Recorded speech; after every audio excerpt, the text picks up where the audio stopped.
Hi all, today we're going to do a lesson on Pinball Wizard. Pretty good example of Pete's composition, especially of that period, but he uses a drone note through that intro. Excuse me, that's kind of, he did that a lot actually, where he would have a descending chord pattern underneath one note that stays constant. And if you listen to I don't know what he's done, in the last 25 years in that, but through the Who period, he was doing a hell of a lot of that. You can hear it all over the place. But this is a good example where it starts in B minor. So you might normally do your B minor like that if you're barring it. But on this, do it like that with just the four high notes, because those are the ones you're going to use for the intro, really. So you're at the 2nd fret on the E string, 3rd fret on the B string, and then D and G are at the 4th fret. So you got that B minor. So basically what the intro is, just the intro part anyway, is he'll smack a chord and then hit that D string at the 4th fret in between each one. That kind of stuff. So it starts with a B minor like that. So you hit that. Again, for this you're only doing the 4 highest strings. Right, nothing exotic so far. And then the second one, you just do the same chord, but take your pointer finger off of the E string. So the E string then rings open. And the 3rd chord is the E string, the high E string still open, but now you're on the B string at the 2nd fret, and then the D and the G are still where they were at the 4th fret. So it's those 3 fingers right there, with that high E open. And again, but between each one you're going back to the D string. So you're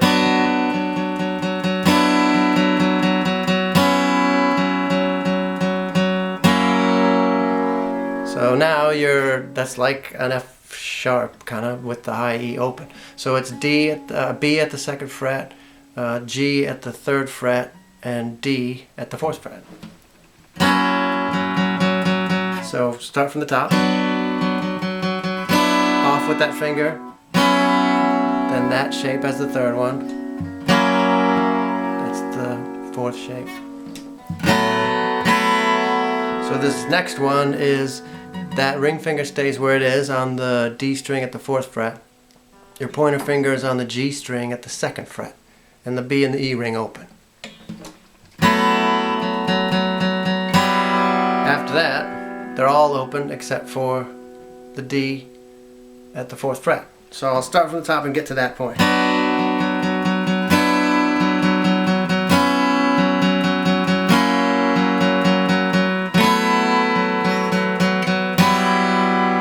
Alright, so now is when it sort of gets into the real rhythm of it. This next one is the D string at the 5th fret and the G string at the 4th fret, and the B and E are open.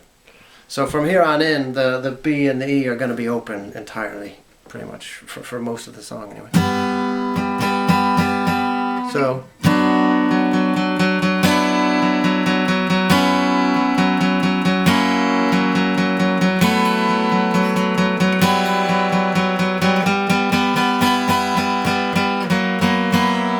you just take that shape, move it down a fret. So now you're on the G string at the 3rd fret and the D string at the 4th fret.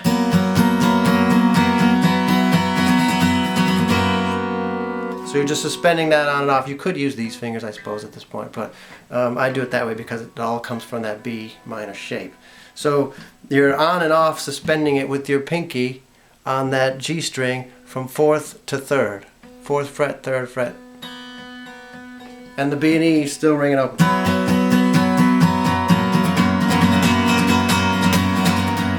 Now what I do, I reach my thumb over and I'm fretting that bass note, the F sharp note. You don't have to do that. You can just strum those top 4. You can still get a pretty full strum just hitting those top 4, and just don't hit either mute the top 2, the low 2 strings with your thumb, or don't strum them. But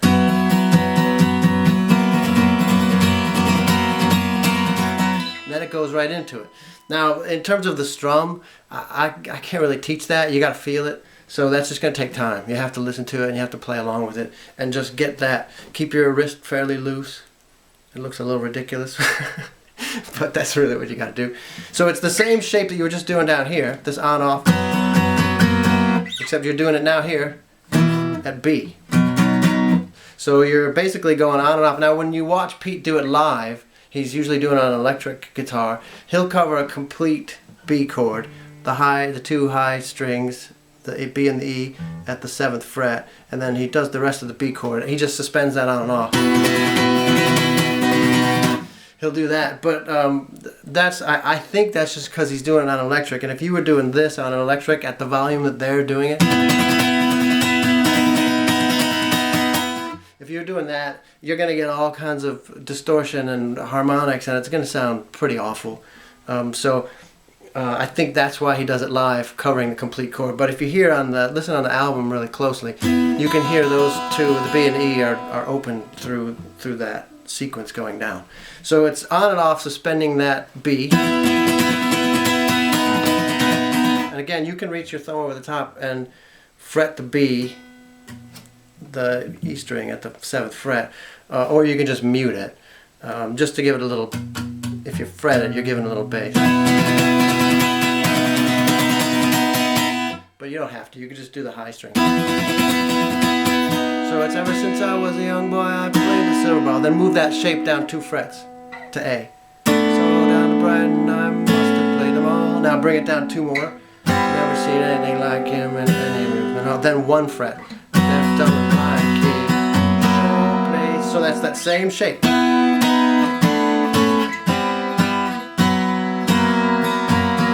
Sure plays a mean pin. Then this part goes B, A, D, E.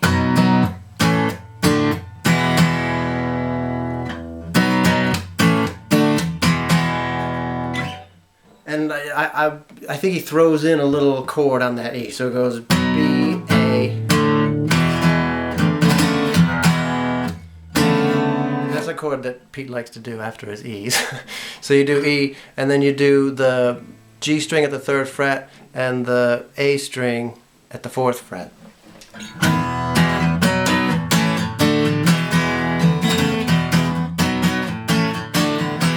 Then it starts over again. You can do it with those fingers or those. And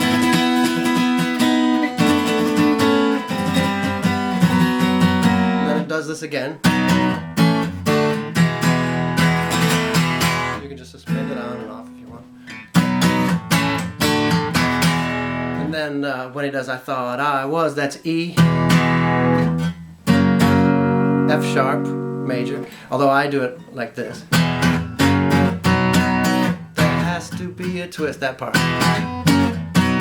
Has to be a twist. Pinball Wizard's got G, such a song. So that's, and then E, F sharp, B, G to D. Suspend that on and off. And then the how do you think he does it part is D.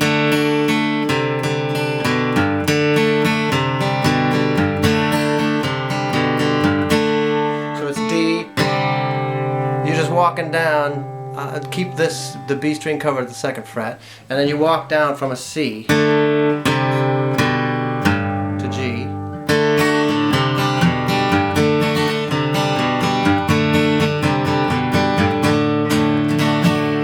Starts over again with the descending thing. And the distractions it goes through the whole thing all over again. Back to that. I was the bally table king. I just handed my pinball crown to him. Alright, so you're back to that D again. And this is what a lot of people don't realize. Now it modulates up to D. So it doesn't go back. The last verse is not this again. After he does, now it's up to D. So you have to, that's a hard one to get, but so now you have the open D string. The B and the E are covered at the, what is that, the 10th fret? That's 12, 11, 10. And then the G is at the 11th with that D string open. Don't hit the E or the A. So I think Pete may actually do the full chord. So he's doing a D like this, which would be the equivalent of this, only those high strings. But I like to let the D ring open for this chord. So that's on and off the G string. 12, 11, 12, 11. With those three covered. Those two and the G string. So it's on and off.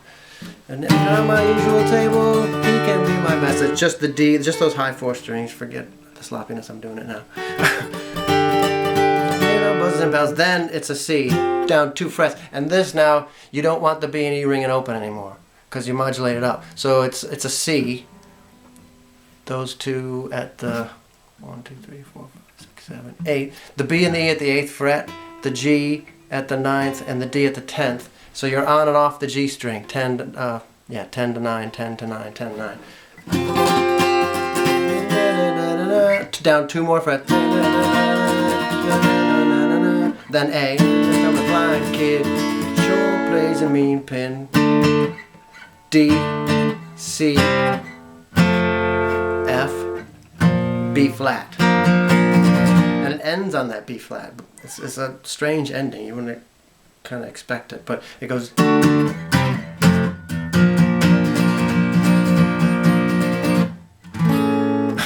But that's it ends on that B and B flat and fades out like that. So it goes D, C, F, B flat. And that's the mystery solved on Pinball Wizard. Again, on the strum, I can't really articulate how you do it, but just get a feel for it by playing along with it. There's no substitute for you can't watch a 12-minute video on YouTube and be able to do that. You got to put the time in. There's no substitute really. So good luck with that one, and send me a note if you have any issues.